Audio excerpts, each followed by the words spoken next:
When I was living in Oak Bay, I thrifted a lot. You're on the island, so you thrift. And while I was thrifting, I did a huge haul. So my cart was piled.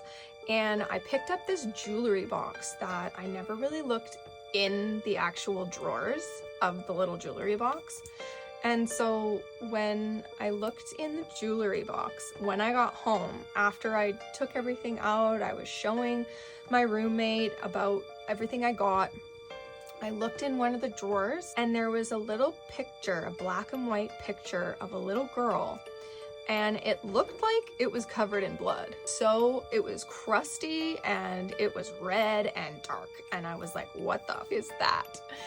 And so my roommate was like, just throw it in the garbage. And I was like, no, I'm not throwing that in the garbage. It will probably haunt me because I've already had too many experiences. At that point, I was like, what do I do with this? What do I do? This is going to be a little longer, so please tune in for part 2. At that point, I was like, what do I do with this? What do I do? And I thought, I need to give it to my grandma.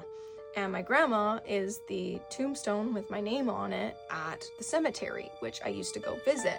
And I used to talk to her, and I felt very connected to my grandma there.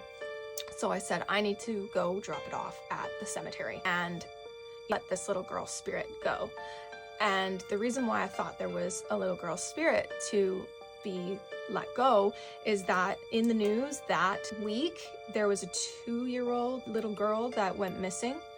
And I don't know if they found her at that point or if she'd already been found, but I knew that something was up. I just had this crazy feeling of, oh my God, something's wrong. And I need to go give this jewelry box and put it at this grave that has my name on it, which is my grandma's name.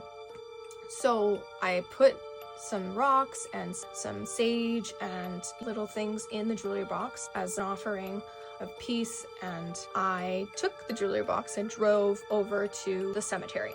And the cemetery, probably it was dusk, and so I thought I could make it there before it got dark. So it was getting so dark that I couldn't really figure out where this tombstone was. This is a little bit longer, so please tune in to part 3. I call my friend and she's like, why didn't you call me earlier? I would have come with you. I was like, I don't know. I'm just on the way to the cemetery and I need to drop this off. And it was getting dark. It was super dark. And so I had my flashlight on. I'm talking to her on speaker. I'm trying to find this tombstone because this cemetery is quite big. And I finally find it. I put the jewelry box in front of this tombstone. I say a little prayer. I say, Grandma, please find her. Please save her soul. And I'm getting goosebumps right now just thinking about it, because this poor little girl had gone missing and she didn't make it. I left the jewelry box there and I went back, got in my car. I actually ran. I was running back to my car and still on the phone with my friend. So I get back. I don't think much of it until the next time I go and walk through the cemetery.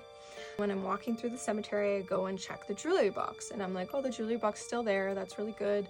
And I open up the drawer and all of the things that I left there were still there, the rocks and the sage and everything, but the picture was gone. I don't know. It was really weird.